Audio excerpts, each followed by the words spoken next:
5 राज्यों में संपन्न हुए विधानसभा चुनावों की मतगणना 3 दिसंबर को होनी है, यानी 2 दिन और शेष हैं।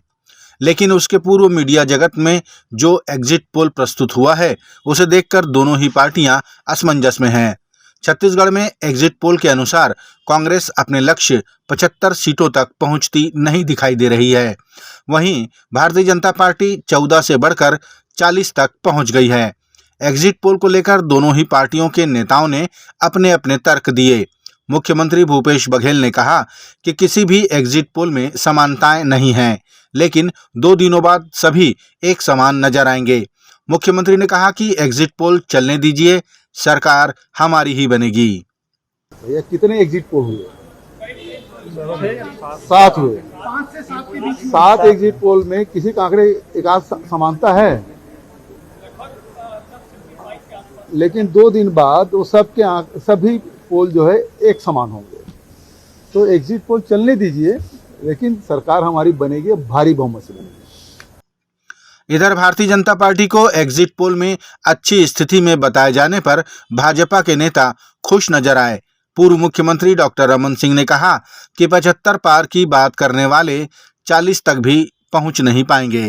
75 पार वाले 40 तक भी पहुंच गए। 2-3 सर्वे में जो रिपोर्ट आ रहा था 40 से 50 दिखाने का प्रयास हुआ, यानी 40 तक तो सर्वे की रिपोर्ट में कांग्रेस को आते हुए दिखाया जा रहा है, 42 तक आते हुए दिखाया जा रहा है, और कहा 75 पार करने वाले 40 में आके रुके हुए हैं। ये एग्जिट पोल का नतीजा है। जो 3 तारीख को जो नतीजा आएगा उसमें तो और चमत्कारिक होगा। ये 40 नहीं, ये 35 से नीचे जाने वाली है कांग्रेस, क्योंकि ये 40 तक भी नहीं पहुंचेगी। मैं स्पष्ट रूप से आज आपको कह रहा हूँ, 3 तारीख के नतीजे आपको दिखाएंगे। बहरहाल एग्जिट पोल कुछ भी कहे, नेता कुछ भी कहें, सभी की किस्मत के वोट ईवीएम और स्ट्रांग रूम में कैद हैं, जो जनता जनार्दन के सामने ही खोले जाएंगे और सभी का फैसला 3 दिसंबर की रात तक हो ही जाएगा। Bureau report, AINS Raipur.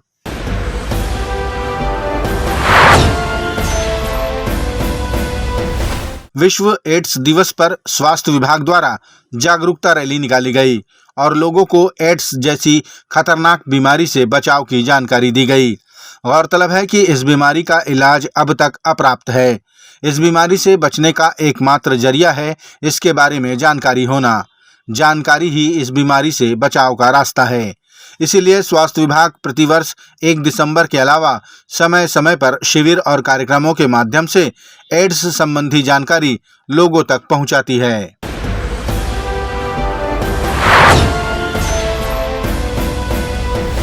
Chhattisgarh की राजधानी रायपुर के नवा रायपुर अटल नगर में स्थित जंगल सफारी में दुर्लभ वन्य प्राणियों की संक्रमण के चलते बड़ी मात्रा में मौत हो गई, जिनमें दर्जनों नीलगाय, दर्जनों चौसिंगा, दर्जनों काले हिरण समेत अन्य जानवरों की मौत हुई है।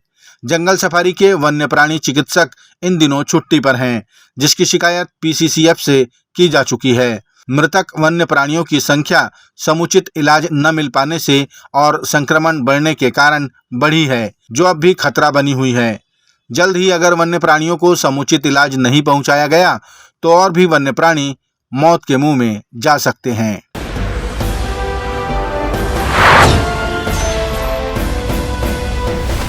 छत्तीसगढ़ भारतीय जनता पार्टी को सरकार बनाने के लिए क्या जोड़ तोड़ करनी होगी?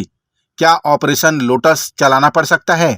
इन दिनों राजनीतिक गलियारों में यही चर्चा है, क्योंकि 90 सीटों में एग्जिट पोल के अनुसार कांग्रेस के पास ज्यादा सीटें हैं। ऐसे में भारतीय जनता पार्टी के पास जोड़ तोड़ ही एक विकल्प रह जाता है सरकार बनाने के लिए, ऐसा राजनीतिक जानकारों ने कहा है। लेकिन भाजपा की जोड़ तोड़ और ऑपरेशन लोटस से मुख्यमंत्री भूपेश बघेल ने साफ इंकार करते हुए कहा कि वे ऐसा कर ही नहीं पाएंगे। बिल्कुल करने की जरूरत नहीं है और वो नहीं कर पाएंगे।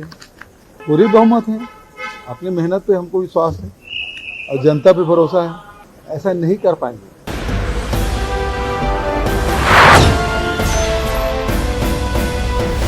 पर जो एग्जिट पोल प्रस्तुत किया है वो मात्र आकलन है। हमें छत्तीसगढ़ की जनता का प्यार और विश्वास मिला है, जो स्पष्ट बहुमत को इंगित करता है। चंदेल ने कहा कि छत्तीसगढ़ की जनता भूपेश बघेल की विदाई चाहती है और छत्तीसगढ़ में फिर से कमल खिलाना चाहती है। हमारा आकलन है और हमारा सुस्पष्ट मत है कि छत्तीसगढ़ प्रदेश की जनता का आशीर्वाद भारतीय जनता पार्टी को प्राप्त हुआ है और प्रदेश में भाजपा की स्पष्ट बहुमत के साथ में सरकार बनेगी। यह जो सर्वे है वह मात्र आकलन है और इसलिए प्रदेश की जनता भूपेश सरकार की विदाई चाहती है।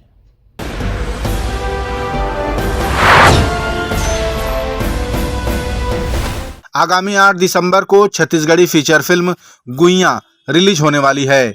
इस फिल्म के प्रदर्शन को लेकर छत्तीसगढ़ के सिने प्रेमियों में उत्साह का माहौल है, क्योंकि इस फिल्म के अभिनेता अमलेश नागेश की यूट्यूब पर जबरदस्त फैन फॉलोइंग है और इसके पूर्व मई माह में जो फिल्म सुपरहिट हुई थी उसमें भी अमलेश नागेश ही हीरो थे।